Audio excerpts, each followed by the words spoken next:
Have you ever made a choice thinking it was entirely your own, only to realize later that you were being influenced all along?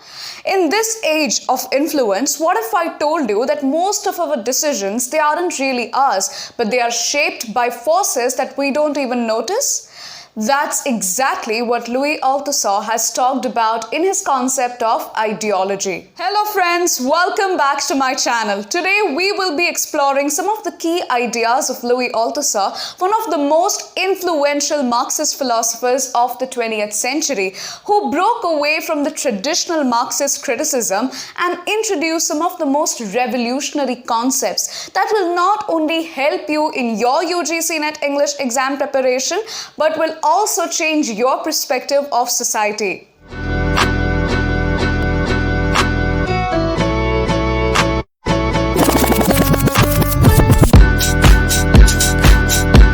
Now, before we explore Louis Althusser's concepts, let us first understand what is Marxism. Marxism is a material theory that analyzes society in terms of the class and argues that it's only from the economic base that the entire society is structured. So if you are analyzing any text, be it a movie or a novel from a Marxist lens, your primary job is to first understand how the author has represented the characters from different classes, how class plays an important role in the plot and the advancement of the plot.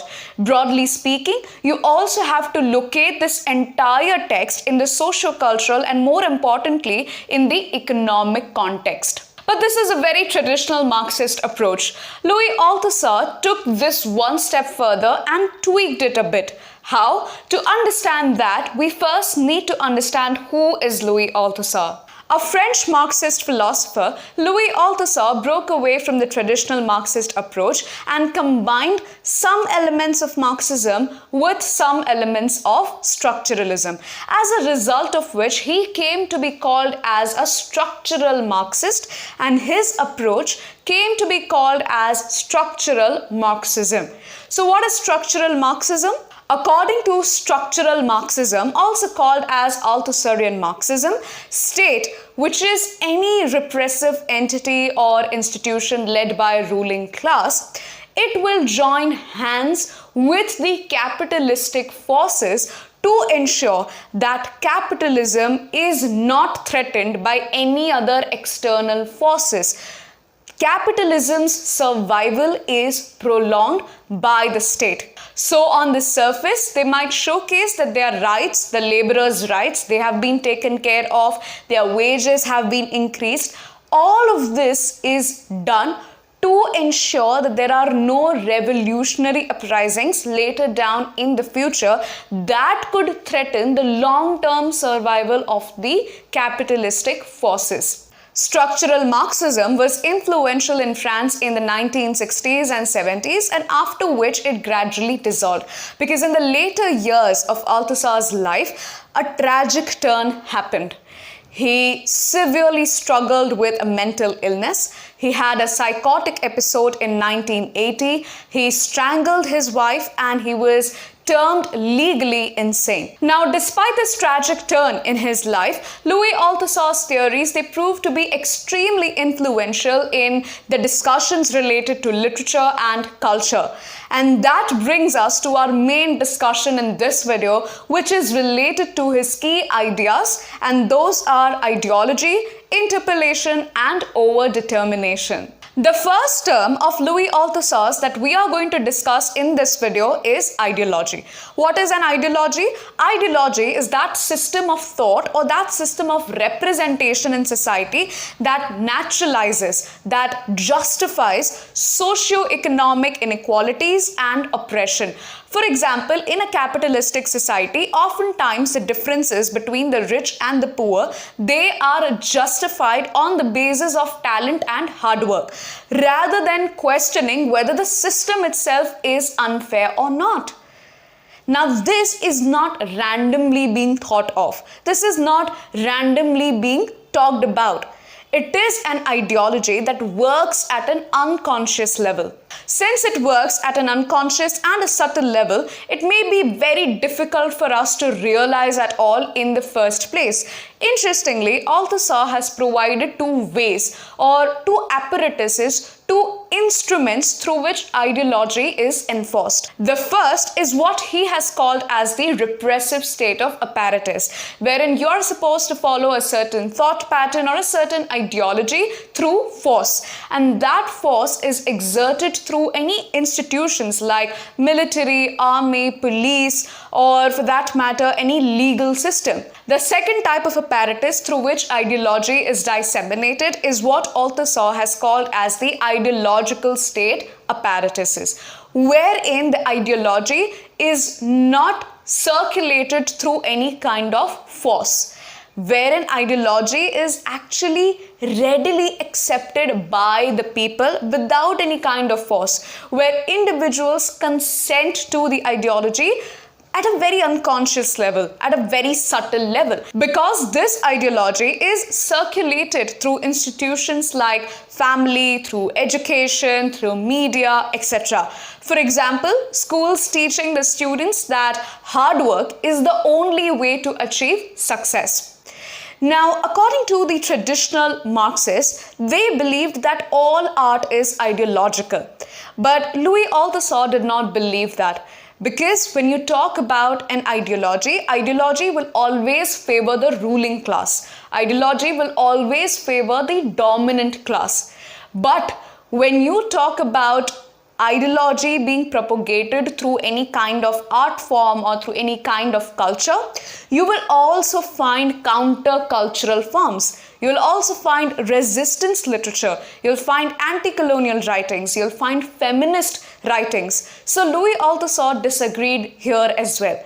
He did not believe that all art is ideological. And so he introduced an entirely new scheme, a new concept for this, which he called as interpellation. Interpellation is the process through which people accept the prevailing ideology without even realizing it. They may think that they are making their own choices, but these choices are shaped by the prevailing system. For instance, in this age of social media, we may think that we are expressing a unique style by wearing certain and buying certain trending fashion items. But all of these, they correspond to the brands and the social media aesthetics, all of which they follow the capitalistic ideology. Similarly, the hustle culture, which is so glorified on social media, promotes the idea that success in this capitalistic system is purely an individual's effort. And so people and a lot of individuals internalize the belief that if they fail, that is also their own fault, hiding the structural inequalities that limit success. So when it comes to understanding interpellation, you have to keep two things in mind. What are these two things? First, that ideology, which Louis Althusser has defined as the imaginary relationship between an individual and the reality, that ideology exists before the individual. That is, that before we are even born, society has already certain predetermined roles set for us as a student, as a wife, as a laborer, as an employee, etc. And the second thing is that we have to choose from these predetermined roles. We may think that we are making a choice which is completely independent and it's entirely our own, but we have to only choose from the given options that have been set by ideology. And finally, the third most important term that is used by Louis Althusser is overdetermination. Overdetermination basically means that a single effect is caused by multiple overlapping factors and not just one single cause. This term was originally used by Sigmund Freud in interpreting the dreams that we generally have. Now, these dreams, they are not caused by a single reason. They are caused by a lot of other factors. It could be something that you experienced or saw in the day. It could be something that you remembered. It could be any event or any situation that triggered that particular dream. So when Louis Althusser applied this concept of overdetermination to Marxist theory, he basically meant to say that any historical or political event is not caused by just a single reason. It is a result of multiple interacting forces with each other. For example, if you take into consideration any revolutionary uprising, it is not caused just because of economic inequalities. It is a result of socio-political, cultural, ideological, and various other factors interacting with each other. One of the most important things to remember about overdetermination is that Althusser used this concept to challenge the predominant idea of history. What is the predominant idea of history? That history is linear, that history follows a singular path of cause and effect.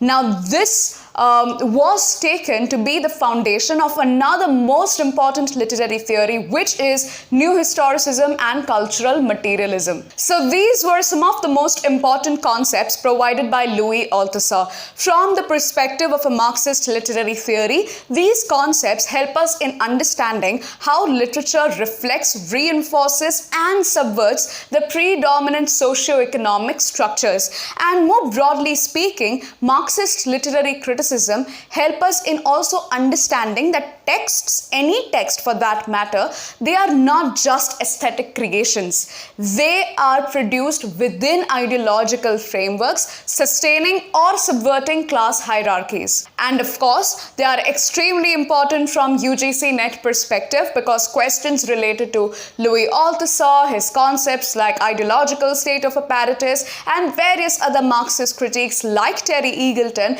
they are frequently asked in UGC NET English exam. Now, if you want to know more about their works and understand their concepts in a more structured manner, then you can attend my live classes for UGC NET English exam preparation. In these live classes, I am covering the history of British English literature, Indian English literature, and literary theories in a very detailed and comprehensive manner. When it comes to the history of British English literature and Indian English literature, I am covering each and every literary period in a detailed manner, followed by a discussion on each and every author and their work. This will help you in tackling the chronology-based questions. And not just that, but I'm also covering the literary theories in a very simplified manner, starting from structuralism down to eco-criticism and queer theory. This will help you in developing the confidence to ace UGC NET English exam. The best part about these sessions, that these sessions are live one-on-one classes, which means that I can provide you personalized guidance tailored to your needs, requirements, and schedule, trying to fill the possible gaps in your UGC NET English exam preparation. If you want to know more about the kind of courses I provide, the sessions I take, and the notes I offer, feel free to check out my TopMate page. It's topmate.io/Riya Gandhi. I've shared the link in the description box below, so don't forget to check it out. That's it for today's video, folks. If you found this video on Louis Althusser and his concepts informative and helpful for your UGC NET English exam preparation, please like it and share it with other UGC NET English aspirants as well. Also, don't forget to hit the subscribe button so that you don't miss any videos that I will be uploading related to UGC NET English exam in the future. Thank you so much for watching till the end, and I'll see you in the next one.